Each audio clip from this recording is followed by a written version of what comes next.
वृंदावन की माटी। शोभा नाम की औरत जिसकी बहन वृंदावन में रहती थी, एक दिन वह उसको मिलने के लिए वृंदावन गई। शोभा जो कि काफी पैसे वाली औरत थी, लेकिन उसकी बहन कीर्ति जो कि वृंदावन में रहती थी अधिक पैसे वाली नहीं थी, लेकिन दिल की वह बहुत अच्छी थी, या फिर यह कह सकते हैं कि दिल की वह बहुत अमीर थी। उसका पति मिट्टी के घड़े बनाने का काम करता था। शोभा काफी सालों बाद अपनी बहन को मिलकर बहुत खुश हुई, लेकिन उसमें थोड़ा सा अपने पैसे को लेकर घमंड भी था। वो कीर्ति के घर हर छोटी बात पर उसकी चीजों में से कमी निकालती रहती थी, लेकिन कीर्ति उसको कुछ ना कहकर बस यही कह देती कि जो बिहारी जी की इच्छा। लेकिन शोभा प्रत्येक बात में उसको नीचा दिखाने का प्रयास करती। कीर्ति ने अपनी ओर से अपनी बहन की आवभगत में कोई कमी ना छोड़ी। उसने अपनी बहन का पूरा ख्याल रखा। उसने उसको वृंदावन के सारे मंदिर के दर्शन करवाए और उनकी महिमा के बारे में बताया। शोभा यह दर्शन करके खुश तो हुई और उसने महिमा भी सुनी, लेकिन उसका इन चीजों में इतना ध्यान नहीं था, बस दर्शन करके वापस आ गई। उसको वृंदावन में रहते हुए काफी दिन हो गए। एक दिन वह अपनी बहन से बोली कि कीर्ति, अब बहुत दिन हो गए तेरे घर रहते हुए, अब मुझे अपने घर जाना चाहिए। कीर्ति थोड़ी सी उदास हो गई और बोली, बहन कुछ दिन और रुक जाओ। शोभा बोली, नहीं, काफी दिन हो गए मुझे आए हुए। घर में मेरा पति और बच्चे अकेले हैं, उनको सास के सहारे छोड़कर आई हूँ। अब मैं फिर कभी आऊंगी। जब शोभा वापस जाने लगी तो कीर्ति जो कि शोभा की बड़ी बहन थी, उसने अपनी छोटी बहन को उपहार स्वरूप मिट्टी का घड़ा दिया। घड़े को देखकर शोभा हैरान सी हो गई और मन में सोचने लगी क्या कोई उपहार में भी घड़ा देता है, लेकिन कीर्ति के बार बार आग्रह करने पर उसने अनमने से घड़ा ले लिया। जब शोभा जाने लगी तो कीर्ति की आंखों में आंसू थे, लेकिन शोभा उससे नजरें चुराती हुई जल्दी जल्दी वहां से चली गई। सारे रास्ते शोभा यही सोचती रही कि मैं घर जाकर अपनी सास और पति को क्या बताऊंगी कि मेरी बड़ी बहन ने मुझे घड़ा उपहार के रूप में दिया है, तो उसको इस बात से बहुत लज्जा आ रही थी। उसने सोचा कि मैं घर में जाकर झूठ बोल दूंगी कि घड़ा मैं खरीद कर लाई हूँ, मुझे तो मेरी बहन ने काफी कुछ दिया है।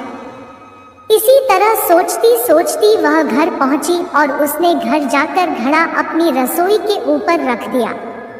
उसको मन में बहुत ही गुस्सा आ रहा था कि मेरी बहन क्या इस लायक भी नहीं थी कि छोटी बहन को कुछ पैसे उपहार में दे सके। एक घड़ा सा पकड़ा दिया है। अब उसको अपने घर आए काफी दिन हो गए। गर्मियों के दिन थे, तभी उसके गांव में पानी की बहुत कठिनाई आने लगी। कुएं में, नदियों में पानी सूख गया। उसके गांव के लोग दूर दूर से पानी भरकर लाते थे। पैसे होने के बावजूद भी शोभा को पानी के लिए बहुत कठिनाई हो रही थी। एक दिन शोभा बहुत दूर जाकर उनसे पानी भर रही थी। वहां पर और भी औरतें पानी भरने के लिए आई हुई थी, तो जल्दी पानी भरने की होड़ में धक्का मुक्की में शोभा का घड़ा टूट गया।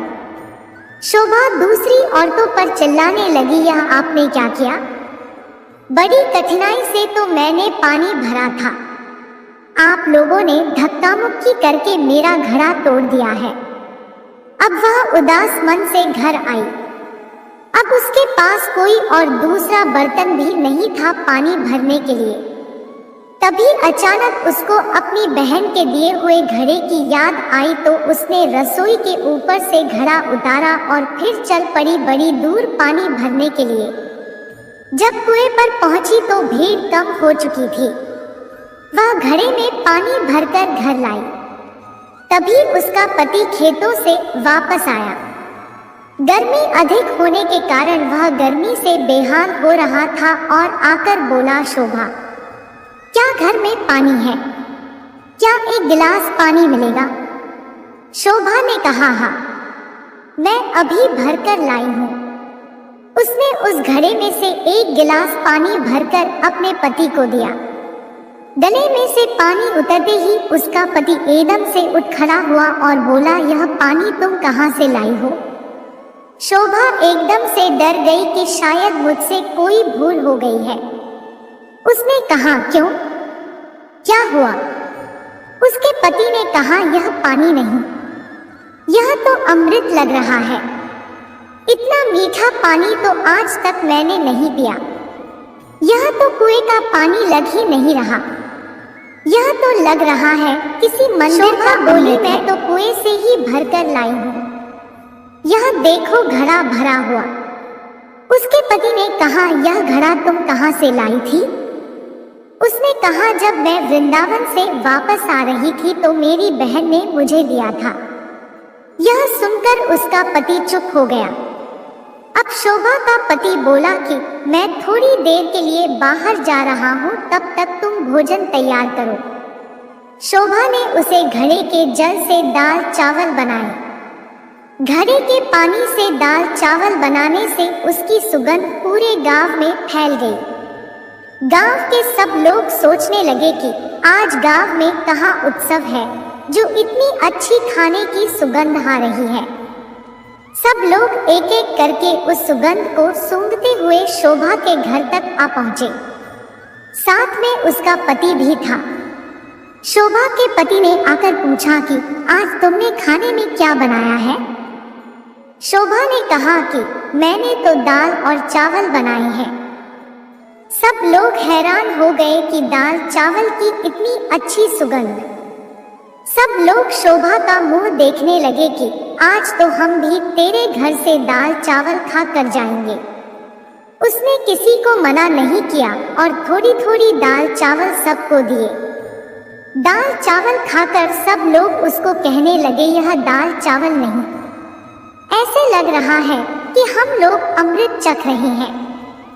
शोभा के पति ने कहा कि तुमने आज दाल चावल कैसे बनाए? उसने कहा कि मैंने तो यह घड़े के जल से ही दाल चावल बनाए हैं। शोभा का पति बोला, तेरी बहन ने तो बहुत अच्छा उपहार दिया है। अगले दिन जब शोभा घड़ा भरने के लिए जाने लगी तो उसने देखा घड़ा तो पहले से ही भरा हुआ है। उसका जल वैसे का वैसा है जितना वो कल लाई थी।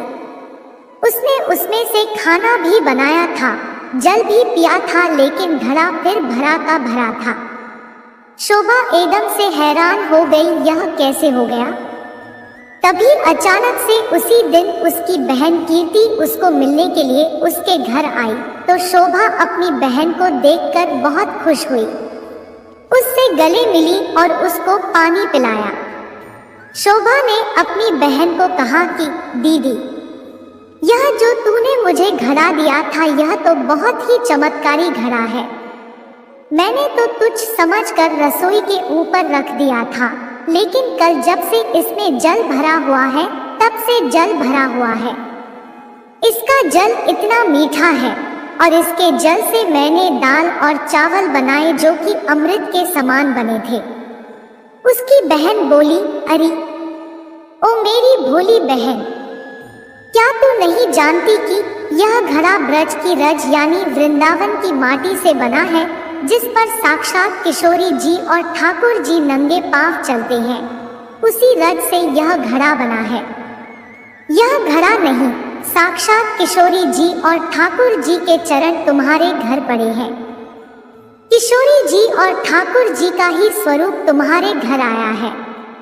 यह सुनकर उसकी बहन अपने आप को कोसती हुई और लज्जित होती हुई अपनी बहन के कदमों में गिर पड़ी और बोली, मुझे क्षमा कर दो जो मैं वृंदावन की रज की महिमा को न जान सकी। जिसकी माटी में इतनी शक्ति है तो उस बाके बिहारी और लाडली जू में कितनी शक्ति होगी। मैं अज्ञानी मूर्ख ना जान सकी। मुझे ब्रजरज की महिमा और उसकी महत्ता का ज्ञान नहीं था। मुझे क्षमा कर दो। उसकी बहन ने उसको उठाकर गले लगाती हुई बोली कि बहन किशोरी जी और ठाकुर जी बहुत ही करुणावतार है। तुम्हारे ऊपर उनकी कृपा थी जो इस घड़े के रूप में, इस रज के रूप में तुम्हारे घर पधारे। शोभा बोली बहन, तुम्हारे ही कारण मैं धन्य हो उठी हूँ, तुम्हारा लाख लाख धन्यवाद। यह कहकर दोनों बहनें आंखों में आंसू भरकर एक दूसरे के गले लगकर रोने लगी। जय जय श्री राधे राधे। ऐसी ही और वीडियो के लिए हमारे चैनल को सब्सक्राइब करें। धन्यवाद।